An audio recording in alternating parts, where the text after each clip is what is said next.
Hello साथियों, आज की इस वीडियो में हम बात करेंगे कि अम्ल क्या होते हैं और इससे संबंधित परीक्षा में जो भी आपके प्रश्न बनते हैं उन सब के बारे में भी हम चर्चा करने वाले हैं। तो चलिए स्टार्ट करते हैं आज का वीडियो और ध्यान से देखना, इस वीडियो बहुत इंपॉर्टेंट होने वाला है आपके लिए। ठीक है, सबसे पहले शब्द लिखा होता है आपका अम्ल। अम्ल होता क्या है? अम्ल को अपन सामान्य भाषा में तेजाब कहते हैं। आपने कई बार नाम सुना होगा कि एसिड अटैक्स वगैरह होते हैं, ज़्यादातर फीमेल्स के ऊपर करते हैं, मेल्स के ऊपर भी होते हैं। तो ये क्या होता है? तेजाब होता है। इसे इंग्लिश में क्या कहते हैं? अपन एसिड कहते हैं। ठीक है, अब देखो एसिड का काम क्या होता है करने का। देखिए, यदि हम एसिड टर्म की बात करें कि ये जो शब्द लिखा है आपका एसिड, ये किस प्रकार से आपका बनता है, तो एसिड जो शब्द है इसका जो फॉर्म ड्राइव हुआ है, इसकी जो उत्पत्ति हुई है वह कैसे हुई है? लैटिन भाषा का एक शब्द है, इसका नाम क्या है? एशियर। तो सबसे पहला प्रश्न क्या बनता है आपका कि एसिड शब्द की उत्पत्ति किस भाषा के शब्द से हुई है? तो आंसर क्या होगा हमारा? एशियन शब्द होगा। और किस भाषा का शब्द होगा? ये लैटिन भाषा का शब्द होगा। इस शब्द का अर्थ क्या होता है? यदि हम इसका मीनिंग निकालें तो क्या होता है? खट्टा।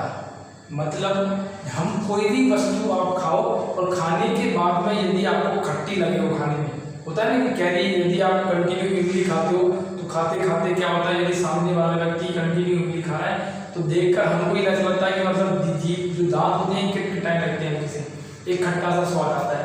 जैसा मैंने आपको बताया था कार्बोहाइड्रेट में कि कार्बोहाइड्रेट क्या होता है, आप कुछ भी खाइएगा यदि आपको खाने में मीठा लगता है स्वाद में, तो वह तो क्या होता है? कार्बोहाइड्रेट होता है। लेकिन यदि कुछ भी खाने पर आपको स्वाद में खट्टा लगता है तो उस केस में वही चीज क्या होती है? आपकी अम्ल बन जाती है, एसिड बन जाती है। और एग्जाम्पल यदि हम बात करें कुछ महत्वपूर्ण जो आपके अम्ल हैं जो कि परीक्षा में बहुत बार पूछे जाते हैं। ठीक, तो सबसे पहला अम्ल है यहाँ पर नींबू। नींबू या संतरे में यदि आपसे पूछा जाए कि किस प्रकार का अम्ल इसमें हुआ रहता है तो आपको याद नहीं, या तो सिट्रिक या इसी को क्या बोलते हैं अपन? साइट्रिक। तो सिट्रिक या साइट्रिक अम्ल कौन कौन से पदार्थों में पाया जाता है? तो नींबू और संतरे में क्या होता है? सिट्रिक अम्ल पाया जाता है। इसका सूत्र क्या होता है? C6H8O7। ठीक है, तो देखो एक बात और याद रखना आप, किसके लिए? अम्ल के लिए। बहुत सिंपल सी बात है, दुनिया का कोई भी सूत्र या फॉर्मूला, मतलब ये केमिकल फॉर्मूला आपके सामने लिख दिया जाए और आपसे यदि पूछा जाए क्या ये आपका अम्ल है या फिर क्षार है या कोई और तत्व या कोई और यौगिक है आपका, तो आपको देखो बताना कैसे। देखिए ऊपर एक टर्म लिखे मैंने यहाँ पर, अम्ल में सदैव क्या होता है? हाइड्रोजन प्रेजेंट होता है। जिस किसी भी सूत्र में आपका हाइड्रोजन हो, कम से कम एक हाइड्रोजन यदि उपस्थित होता है तो वहां क्या होता है? आपका अम्ल होता है। पहली बात तो ये याद रखना है।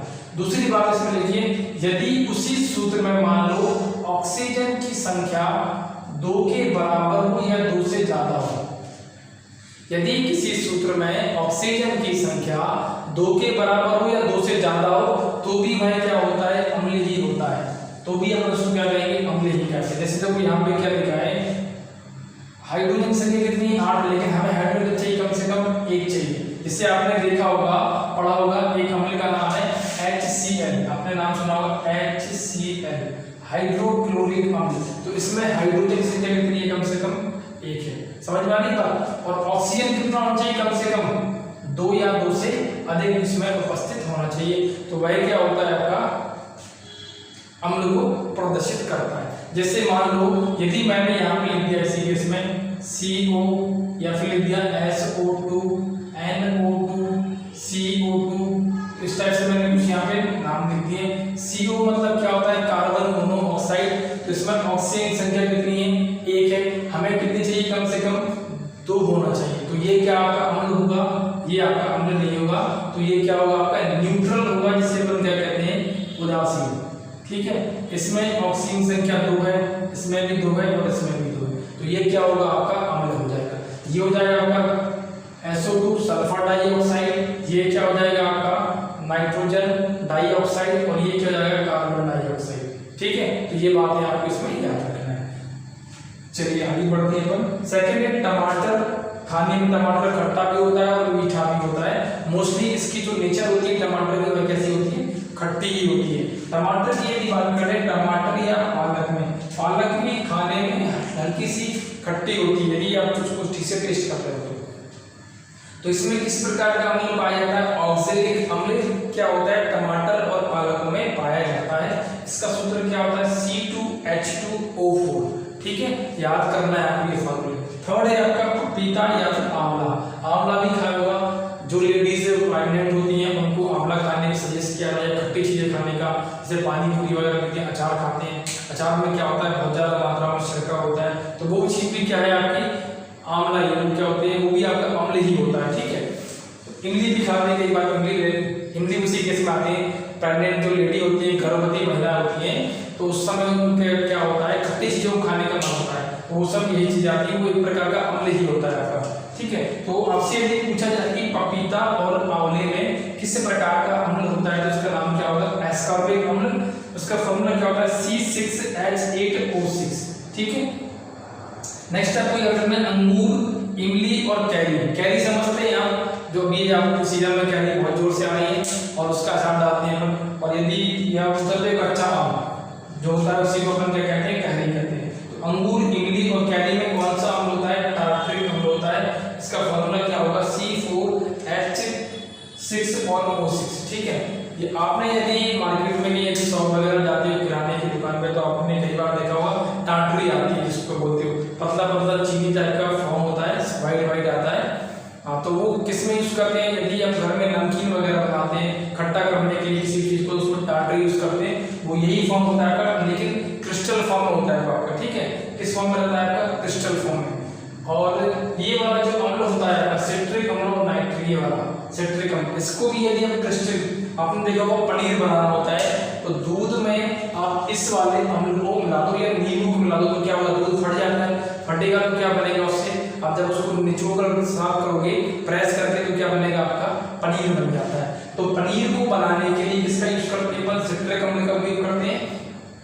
और नमकीन, जितने भी नमकीन बनाने के उद्योग होते हैं, नमकीन को यदि खट्टा करना है उसमें क्या बनाते हैं? अपन टाटरी लाते हैं। टाटरी नहीं होती, वो टाटरी होता है। गाँव में बोलचाल की भाषा में बोलते हैं टाटरी ले आना, वो टाटरी नहीं होती, टाटरी अम्ल होता है। ठीक है, तो याद रखना है आपको ये बातें। आगे जानिए आप, यदि आपको कभी बिच्छू ने काटा हो या फिर चींटी ने काटा हो या मधुमक्खी ने काटा हो, तो काटने वाले स्थान पर, जैसे यदि यहाँ पर आपको काट लिया कि तो हल्का हल्का सा रेड सा फुंसी टाइप की बन जाती है और ऊपर बाहर उसका उड़ जाता है। तो होता क्या आपका? फॉर्मिंग कैसे होता है?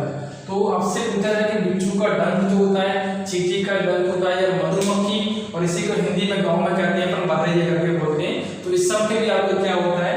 फॉर्मिक अम्ल होता है। फॉर्मिक अम्ल का फॉर्मूला क्या होता है? ये वाला। इसमें क्या होता है? देखो, कार्बन की संख्या 1 होती है, ऑक्सीजन संख्या 2 होती है, हाइड्रोजन कितने होते हैं आपके? 2। तो H2 देखो, हाइड्रोजन 2 है, ऑक्सीजन 2 है, कार्बन कितना? 1। तो HCOOH मतलब क्या होता है आपका? फॉर्मिक अम्ल होता है। ठीक है, किस किस में पाया जाता है? ये चींटी के डंक में होता है, बिच्छू के डंक में होता है, और मधुमक्खी के डंक में भी यही होता है। ठीक है, सिरके से भली भांति परिचित हो, अचार वगैरह में इसका यूज करते हैं अपन। तो सिरके का में कौन सा अम्ल पाया जाता है? एसिटिक अम्ल। इसका फॉर्मूला क्या होता है? CH3COOH। घास या पत्तों की यदि बात करें, जो भी जानवर होते हैं, क्या करते हैं? घास के पेड़ पौधों की पत्तियां खाते हैं, तो उसमें किस प्रकार का अम्ल पाया जाता है? तो आंसर क्या होगा? Benzoic acid. बेंजोइक के नाम से आपको याद रखना है। इसमें फॉर्मूला क्या होता है? बेंजीन मतलब कार्बन की संख्या होती है 6, C6H5COOH। ठीक है, ये इसका एस्टर समूह होता है। खट्टा, दूध या दही, अब वही चीज आ गई, तो मतलब दही में किस प्रकार का अम्ल होता है? आप जानते हो कौन सा जीवाणु पाया जाता है? उसमें लैक्टोबैसिलस पाया जाता है, जो दूध को क्या करता है?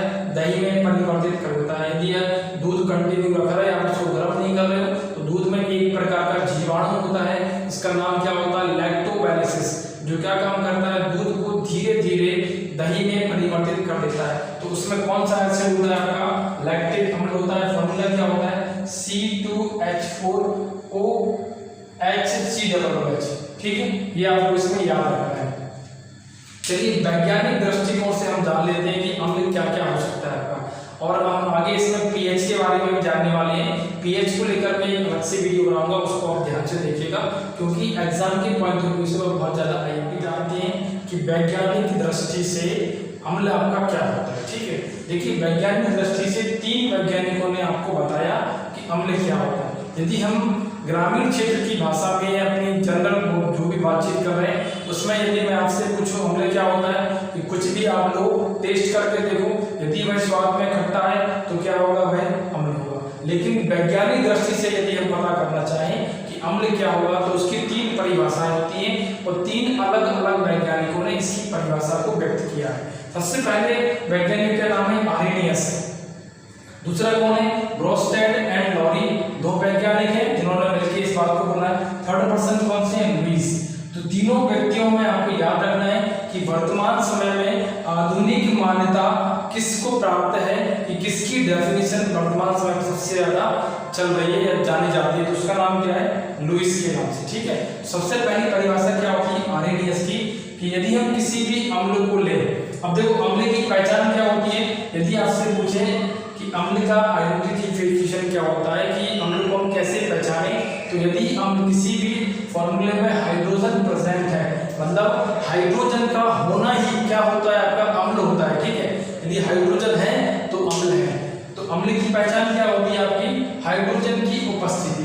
अब देखिए जैसे ही आप किसी अम्ल को लो, जैसे नींबू का रस ले लिया आपने, नींबू का रस क्या है आपका, अम्लीय, उस रस को आप पानी में मिला दो और यदि वो पानी में पूरी तरीके से घुल जाए तो वह चीज क्या होती है, आरेनियस की परिभाषा के अनुसार से क्या कहलाती है, अम्ल कहलाती है। देखिए क्या परिभाषा होती है, यदि हम किसी भी अम्ल को जल में पूर्ण रूप से घोल दें और वह कौन सा आयन देते घोलने के बाद में, H+ आयन, यदि कोई भी अम्ल पानी में डालने पर H+ आयन देता है तो उस कंडीशन में आरेनियस के अनुसार वह क्या कहलाता है, अम्ल कहलाता है। सेकेंड कंडीशन में है आपका ब्रोस्टेड और लॉरी के अनुसार अम्ल वह होते हैं जो अपने प्रोटॉन को दान कर देते हैं। और मैंने आपको क्लास में बताया है कि किसी भी तत्व में प्रोटॉन की संख्या को कैसे निकालते हैं और अपन इलेक्ट्रॉन की संख्या को कैसे निकालते हैं। देखो दोनों का बहुत ही सिंपल सा मैटर है,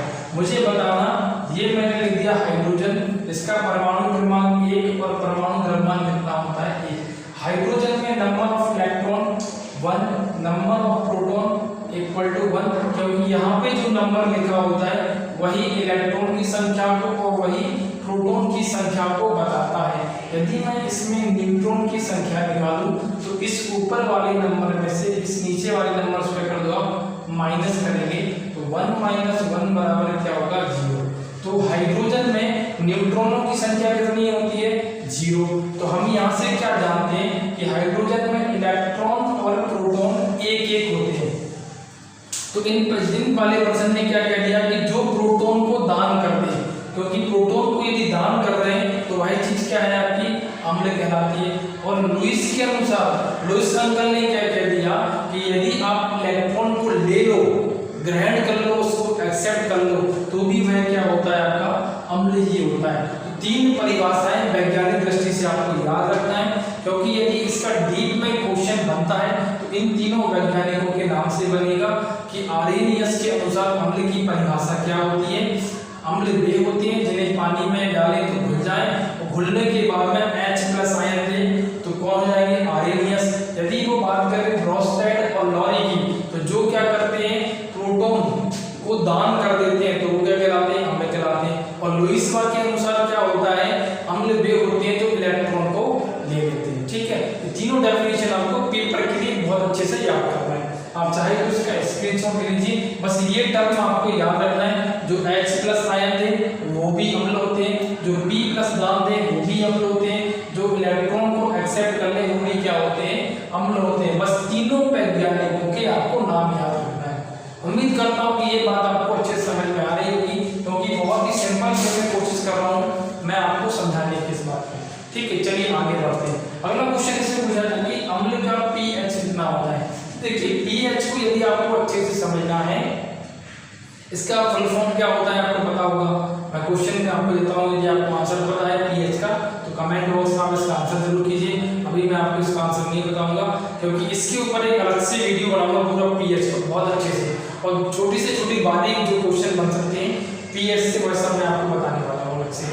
अभी फिलहाल में इतना याद रखना कि अम्ल का पीएच कितना होता है, 7 से हमेशा कम होता है। और अम्ल का एक और काम क्या होता है, यह नीले लिटमस पेपर को क्या करता है, लाल कर देता है। नीले लिटमस पेपर को लाल कर देता है। अब देखिए यहाँ पर बहुत से बच्चों के मन में ये ख्याल भी आ रहा होगा कि सर ये लिटमस पेपर क्या होता है। तो लिटमस पेपर को लेकर के मैं एक वीडियो बनाऊंगा अलग से, जिसमें केवल लिटमस पेपर के बारे में पूरी बात होगी, क्योंकि यहाँ पे बताऊंगा तो ये अम्ल का कचरा हो जाएगा।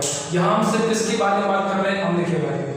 तो इसमें हमने आज की इस वीडियो में जाना कि अम्ल क्या होते हैं, कितने प्रकार के आपके अम्ल होते हैं, वो सब भी जाना आपने। छोटा सा पॉइंट बचा है वो जान लीजिए कि अम्ल कितने टाइप के होते हैं, वो जान लीजिए। इसका स्क्रीनशॉट मिल गया तो बहुत अच्छी बात है, नहीं लिया तो वो भी अच्छी बात है।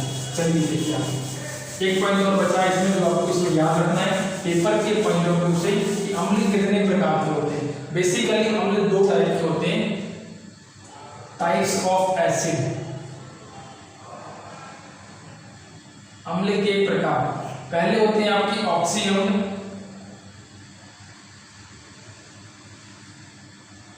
अब दूसरे होते हैं आपके हाइड्रोक्सी अम्ल।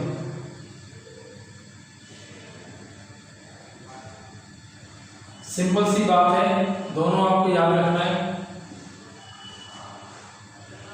देखिए ऑक्सी अम्ल क्या होते हैं, ऐसे अम्ल जिसमें ऑक्सीजन एवं हाइड्रोजन दोनों पाया जाता है, उन्हें हम ऑक्सी अम्ल कहते हैं। और ऐसे अम्ल जिनमें केवल और केवल हाइड्रोजन पाया जाता है, उन्हें अपन क्या कहते हैं, हाइड्रोक्सी अम्ल कहते हैं। अभी थोड़ी देर पहले ही मैंने इसमें आपको कुछ अम्लों के नाम लिखे थे, तो उनमें आप इलैबोरेट करके मुझे बताइए कि कौन कौन से अम्ल आपके ऑक्सी अम्ल हैं और कौन कौन से आपके हाइड्रोक्सी अम्ल हैं। क्या सभी के सभी हाइड्रोक्सी हैं या फिर सभी के सभी आपके ऑक्सी अम्ल हैं। ठीक है, तो आज के लिए इतना ही, मिलते हैं अगली वीडियो में, तब तक के लिए नमस्कार, धन्यवाद।